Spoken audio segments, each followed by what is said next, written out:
My frontal cortex is in Vegas with Cindy Crawford. And I'm not missing that for you. You disgust me. Aside from new theatrical movies, we haven't really torn into something for some time. But the Netflix fuck-up, The Electric State, we'll get that done. This is bad. Running for over 2 hours, it's a dull, miserable train wreck that completely ignored the source material and takes place in a beyond uninspired setting. That's what the movie is. When I got done with it, I did not want to look back, but damn it, I did not waste 2 hours for no reason. So I'm gonna suffer through it again, and believe me when I say that isn't a joke. I could talk about the synopsis, but it's nothing you haven't seen. Robots act like humans, not being treated like humans, and that's wrong. It's a good old comparison to racism, because that always works well. And if you're by any chance a fan of the original novel, well, I'm confident they didn't read that. Who cares? Let's just get this done with, because it's what it deserves. So technically, we start out by introducing our lead and the plot device. Michelle Green, played by Millie Bobby Brown, and Woody Norman as Christopher. They play the roles I just mentioned, and that's it. Who cares? So I guess the narrative is in the 1990s, a war between humans and robots left the world in ruins, but it doesn't really look like that. I mean, the movie does commonly jump from place to place without showing that much, so it's hard to tell, but the main thing is Senate CEO Ethan Skate, played by Stanley Tucci, has developed neurocasting technology, allowing humans to upload their minds into drone robots, thus winning the war, banishing all robots to the dead zone, but it has the obvious outcome of humans opting to live virtually because it's easier. Who cares? Now, predictability aside, it's actually not the least promising intro. I honestly don't mind the way it looks, at least at this point, and Woody Harrelson as Mr. Peanut is kind of a perfect fit. Not to mention standing next to Bill Clinton as they surrender. Yeah, that happens. Mr. Peanut signed the Treaty of Surrender with President Clinton and Center CEO Ethan Skate on the White House lawn today. But then weird lines like this make you realize it isn't lasting. I don't sleep. I don't blink. I blink. Yes, they don't blink. But you do blink.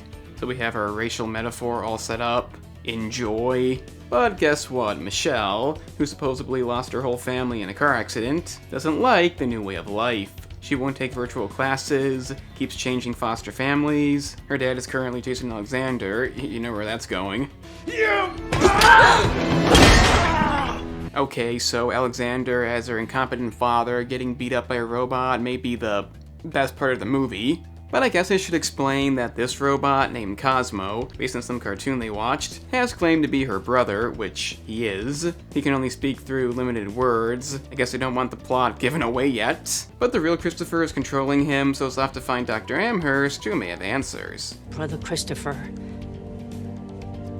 he passed this morning. Hey, short round. Second fuck up this year, I see. So like I said, the way the movie progresses is really a missed opportunity. We hardly see anything, it just goes from place to place, very little is shown off, and given what this movie is meant to be, that really takes you out of it. I'm not saying you're ever in it, but it's just plain lazy. They run into Keats, a veteran, played by Chris Pratt, and after the whole code word not working cliche, we see that he is a robot too, played by Anthony Mackie. Cool your jets, I was in power save mode.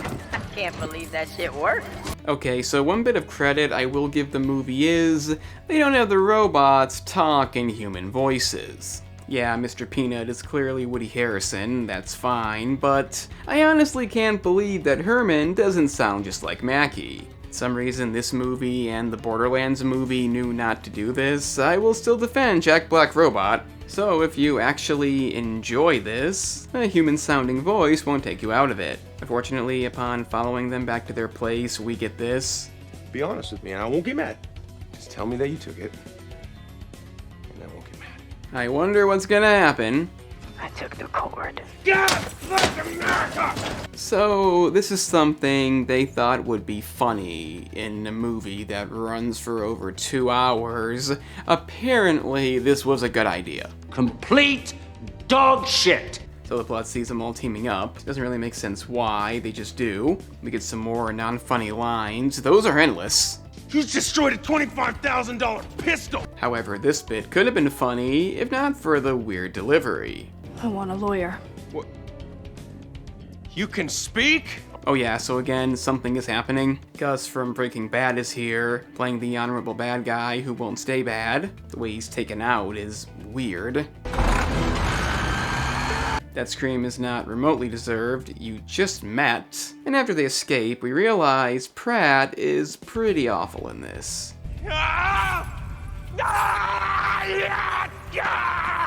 I mean, he has a right to be mad, but there is nothing to his character. I don't know if he's meant to be a dick, leading to a redemption arc, probably both, but he really is the only thing about this movie that I actively hate. I mean, obviously I hate the movie, but that comes down to nothing being done right, nothing good, but Pratt is beyond unlikable. Complete dog shit. They eventually find the band of robots in the exclusion zone, led by Mr. Peanut, and by band of robots, I mean band of tired jokes. I command this gate to rise! We rehearsed this 1,000 times. Come on. This is when the missed opportunity really comes in. The environment is so uninspired. I'm just not interested at all. And that's because all we get is Mr. Peanut saying humans are bad until he changes a few scenes later. All humans are the same, selfish and lazy. Once you figure that out, little girl, you'll live a much simpler life. Could be the human factory made some good models, after all. Complete dog shit. All I can say is, it's lazy. A flashback of Christopher gives us this bizarre line. I'm moving home. You do that and I'll pee in your garbage can. Okay. And then Cosmo, who yes, barely warrants mentioning, lets all the robots watch TV. You can if you believe you can. Is this supposed to mean something? A robot with no personality, a human who's the same, and a bunch of other robots we don't know, watching some fake cartoon? It'd be like if some rich guy sent a bunch of celebrities into space for, I don't know, 11 minutes, who don't know anything about space because diversity? Like that would happen.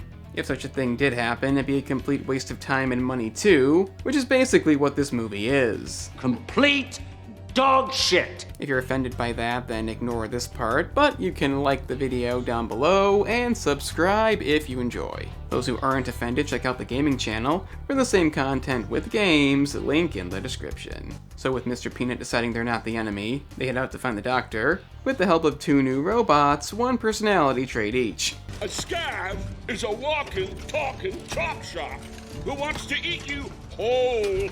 They don't add much. We do get somewhat of a horror bit, which does look okay, but it's over almost immediately. They finally find the doctor, who explains the plot. Christopher was seemingly permanently fucked up from the accident. Who cares? They created the neurocasting technology by exploiting his intelligence. Who cares? And by putting his consciousness into the neurocaster, it became a big factor in giving humans the advantage in the war. Again, who cares? She's not too pleased about this and responds in an odd way. Christopher would have died in that hospital. We saved his life. That's not your choice. You would have pulled the plug? If I had to. You do realize he's right there. He may have a say in that. But to finish off the intriguing backstory, he eventually came out of his coma. The doctor built the robot for his mind to escape. Upon being attacked again, he does do more to redeem himself, and that's a good thing because he's dead. Luckily, we still have Short Round Computer Robot. That's a thing, and more evidence that Gus won't be bad in the end. Unfortunately, the whole thing violated their deal, so...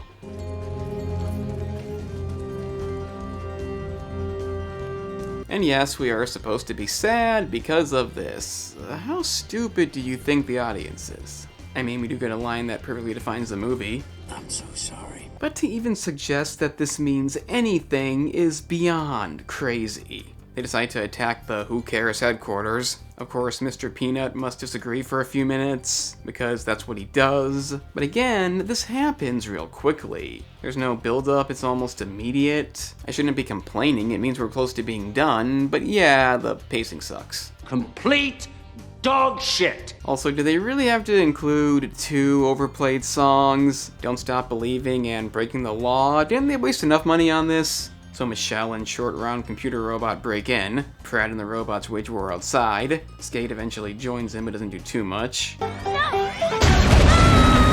he does stop the licensed music. I mean, it was getting pretty expensive. The guy who went from main Breaking Bad antagonist to the electric state decides enough's enough. He even sits down. That's meant to mean something. But most importantly, he tells Mr. Peanut how to get the skate, so that's that. Meanwhile, I don't even know how to respond to this. Max, kill humans!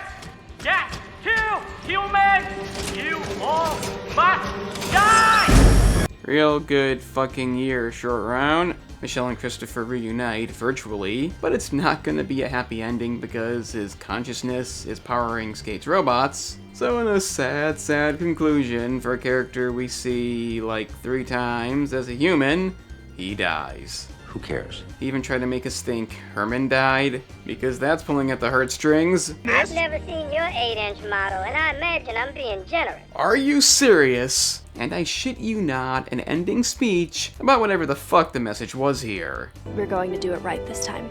Together. Literally ending on a message about human contact. Are you fucking kidding me? That's the electric state, and David Cage did this better.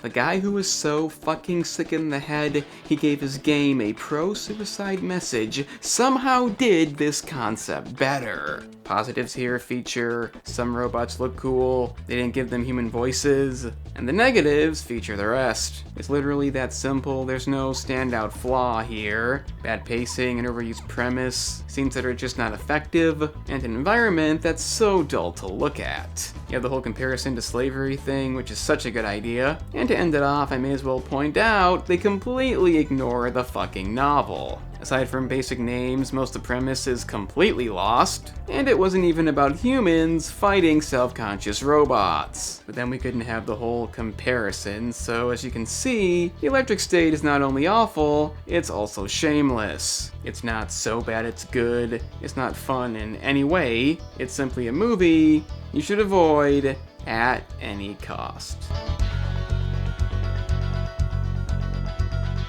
I'm the analyst, and remember kids, if you've done something wrong, just sit down and think. Then you're redeemed.